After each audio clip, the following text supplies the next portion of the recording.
तो hello friends, आपका स्वागत है मेरी यूट्यूब चैनल पे और आप देख रहे हैं the amazing fact in the world. चलिए आज हम दोस्तों 5 या 6 अमेजिंग फैक्ट्स के बारे में बात करने जा रहे हैं, जिसे आप सुनकर एक ही वर्ड कहेंगे, I have no word man, I have no word. चलिए दोस्तों फैक्ट नंबर 1 से शुरू करते हैं इस वीडियो को।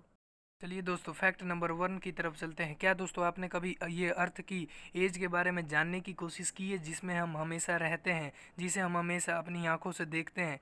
तो मैं बता दूं कि अर्थ की एज जो हमारी है वो अभी 4.5 बिलियन ईयर्स है। ठीक है दोस्तों, ये बहुत अमेजिंग फैक्ट है। हमारी अर्थ की एज कितनी है? 4.5 बिलियन ईयर्स है। चलिए मैं आपको एक आर्टिकल में दिखाता हूँ कि इसकी एज कितनी है। तो दोस्तों मैं आपको दिखा रहा हूँ, हमारे अर्थ की एज है 4.543 बिलियन ईयर, जिसे हम 4.5 बिलियन ईयर्स कह सकते हैं। तो चलिए दोस्तों अब हम फैक्ट नंबर 2 की तरफ बढ़ते हैं। क्या दोस्तों आप जानते हैं कि अभी तक का पृथ्वी में सबसे ज़्यादा टेम्परेचर नापा गया वो कौन सा जगह है जहाँ अभी तक का सबसे ज़्यादा टेम्परेचर था? ठीक है, तो चलिए दोस्तों अब देखते हैं। वो जगह है, उस जगह का नाम है डेथ वैली, यूनाइटेड स्टेट, जहाँ अभी तक का सबसे ज़्यादा गर्म जगह और सबसे ज़्यादा डिग्री सेल्सियस मापा गया है। 56.7 डिग्री सेल्सियस मापा गया है डेथ वैली, यूनाइटेड स्टेट्स में। ठीक है, ये 10 जुलाई 1913 को नापा गया था। ठीक है दोस्तों, तो मैं आपको एक आर्टिकल में भी दिखा देता हूँ इसको।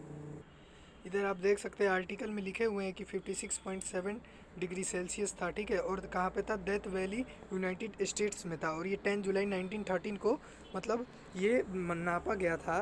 तो ये बहुत अमेजिंग फैक्ट्स है। इससे पहले कभी इतना टेम्परेचर कभी भी नापा नहीं गया, और इसके बाद भी अभी तक नहीं नापा गया इतना, इससे ज़्यादा कोई टेम्परेचर। तो ये अभी तक का रिकॉर्डेड सबसे ज़्यादा टेम्परेचर है। ठीक है दोस्तों, तो चलिए फैक्ट नंबर 3 की तरफ चलते हैं।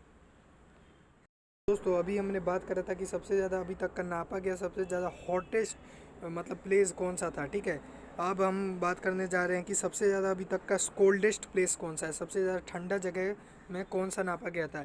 ये वोस्टोक स्टेशन रसिया में नापा गया था, और ये रूस में नापा गया था। ठीक है ना, और ये -89.20 डिग्री सेल्सियस था, और जुलाई 21 1983 को नापा गया था। और देख सकते हैं आप दोस्तों, जैसा कि -89.20 डिग्री सेल्सियस, इधर तो 0 डिग्री पे ही बर्फ़ जमने लगती है, और -89.20 डिग्री सेल्सियस पे उधर क्या हाल हुआ होगा आप इससे अंदाज़ा लगा सकते हैं, देख सकते हैं इस पिक्चर में।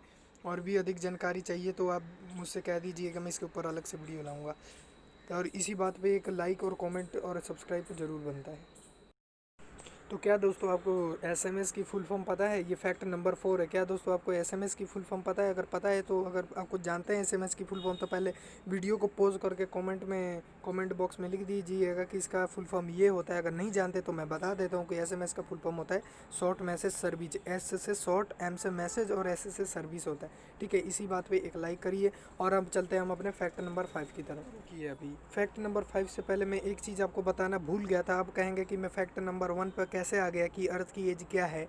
मैं ये बताना भूल गया था कि अर्थ की एज तो तो दोस्तों मैंने आपको अर्थ का तो एज बता दिया था, लेकिन मैंने एक चीज़ बताना भूल गया था कि हम कैसे पता लगाएं, आखिर में क्या चीज़ ऐसा पढ़ें कि जिससे हमें पता चले कि यह अर्थ की एज 4.5 बिलियन वर्ष पुरानी है। तो चलिए मैं आपको एक और चीज़ बता देता हूँ इसी से रिलेटेड एक। तो दोस्तों अगर हम किसी चीज़ की एज जानना चाहते हैं, किसी पुरानी चीज़ की, जैसे किसी पत्थर की एज जाना है, तो हम उसको सबसे पहले एक टेक्निक आता है, एक मशीन होती है जिसका नाम है रेडियोमेटिक डेटिंग टेक्निक्स। इस टेक्निक्स के जरिए, रेडियोमेटिक डेटिंग टेक्निक्स के जरिए हम किसी भी चीज़ की एज जान सकते हैं। जैसे ये पत्थर है, ये दुनिया का सबसे पुराना पत्थर है, जब पृथ्वी बनी थी ये तब का पत्थर है। तो इसी के ज़रिए साइंटिस्टों ने पता लगाया था कि पृथ्वी की एज इतनी है। ये पत्थर तब था जब पृथ्वी बन रही थी। तो इसी के ज़रिए साइंटिस्टों ने पता लगाया था उस रेडियोमेटिक डेटिंग टेक्निक्स के ज़रिए कि ये पत्थर इतना पुराना है तो पृथ्वी भी इतनी पुरानी होगी। तो आप समझ गए होंगे कि अब कैसे किसी चीज़ का पता लगाया जाता है कि वो कितनी पुरानी है। तो चलिए दोस्तों गरीना का हम कुछ बताते हैं कि जो गरीना है, जो हम गरीना खेलते हैं ज़्यादातर बच्चे, वो गरीना को मतलब एक दिन में कितने लोग खेलते हैं। वैसे तो इसमें 500 मिलियन लोगों ने डाउनलोड कर रखा है, और पबजी को भी 100 मिलियन लोगों ने या 500 मिलियन लोगों ने डाउनलोड कर रखा है। लेकिन बात तो ये है कि 100 और 500 मिलियन में से क्या हमेशा ही 100 ही और 500 मिलियन हमेशा ही मतलब हर टाइम ही इतना ही खेलते होंगे, या किसी किसी टाइम पे इतना? तो मैं आपको बता दूं कि इन दोनों में से जो लोग खेलते हैं रोज़ाना है वो एक ही मतलब सेम बेस पर खेलते हैं। मतलब मैं बताता हूँ, जैसे गरीना में है रोज़ाना, जो ऑफिशियल की तरफ से, ऑफिशियल वेबसाइट की तरफ से आया था इन्फॉर्मेशन, उसके ज़रिए रोज़ाना मतलब 50 मिलियन लोग गरीना फ्री फायर खेलते हैं और 50 मिलियन लोग पबजी भी खेलते हैं। ये ऑफिशियल इनके वेबसाइट से आया था। ठीक है दोस्तों, इसमें यही फैक्ट था। और मतलब गरीना में मतलब फ़ायदा भी है क्योंकि इसमें सभी लोग खेल सकते हैं। 1 GB रैम वाले भी मोबाइल में चलेगा, चाहे 2 GB वाले में चलेगा। लेकिन जो पबजी है वो हमेशा 2 GB के अबव जाना चाहिए, इसीलिए तो गरीना एक अच्छा गेम के तौर पे आगे बढ़ रहा है। लेकिन देखते हैं, चलिए अब इस फैक्ट को इधर ख़त्म करते हैं और दूसरे फैक्ट पे चलते हैं। फैक्ट नंबर 6 पे अब चलते हैं। चलिए अब दोस्तों हम आ गए हैं फैक्ट नंबर 6 के पास। अब फिर से मैंने पिरामिड ले रखा है। अब आप कहेंगे कि पिरामिड मैं हमेशा लेता हूँ, क्योंकि यार इसमें इतने फैक्ट छुपे हुए हैं ना कि खोजने से कितना भी खोज लिए ख़त्म ही नहीं होता इसमें का फैक्ट। ठीक है, जो मतलब देख सकते हैं आप हमारे नीचे दिख रहे हैं 3 पिरामिड्स, 1 2 एंड 3 है। 3 पिरामिड्स इजिप्ट में होते हैं, गीज़ा के पिरामिड से ही है।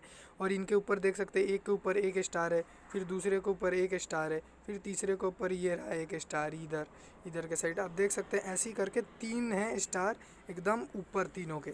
तो मतलब ये कैसे हो सकता है कि तीनों के स्टार एकदम एक्यूरेट है, 90 डिग्री के एंगल पे हैं तीनों के स्टार। देखिए इधर से फिर इधर से इधर 90 डिग्री के एंगल पर, फिर ये भी 90 डिग्री के एंगल पर, फिर ये छोटा वाले का 90 डिग्री के एंगल पर। ये कैसे पॉसिबल है? तो इसी को समझने में वैज्ञानिक भी लगे हुए। कितने लोगों का मानना है कि ये एलियन ने पिरामिड बनाए हैं।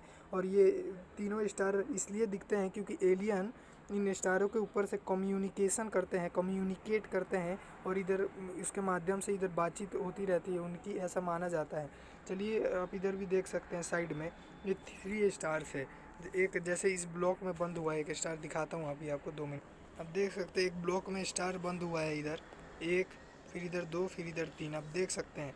और इसके मतलब इसके रहस्य के लिए कुछ आपको आर्टिकल भी दिखा देता हूँ। देखिए अंग्रेजी से अनुवाद किया गया कॉन्ट्रेंट आयरन आयरन सहसंबंध सिद्धांत वैकल्पिक मिस्र विज्ञान में एक फ्रिंज सिद्धांत है। यह बताता है कि गीजा पिरामिड परिसर के 3 सबसे बड़े पिरामिड के स्थान और नक्षत्र ओरियन बेल्ट में के बीच एक संबंध है, और यह कि इस संबंध का उद्देश्य गीजा पिरामिड परिसर के मूल बिल्डरों द्वारा किया गया था। अब देख सकते हैं इसमें लिखा हुआ है, इसे ओरियन कोरिलेशन थ्योरी कहा जाता है। ठीक है, ओरियन कोरिलेशन थ्योरी इसे कहा जाता है। आप देख सकते हैं, सर्च मारकर आप गूगल क्रोम पर देख सकते हैं, आपको मिल जाएगा इसका और भी डिटेल। अगर आप इसकी डिटेल में पूरी वीडियो चाहते हैं पिरामिड की डिटेल में, तो मैं बना दूंगा, आप कह दीजिएगा कमेंट करके। अब इधर ही वीडियो को समाप्त करते हैं।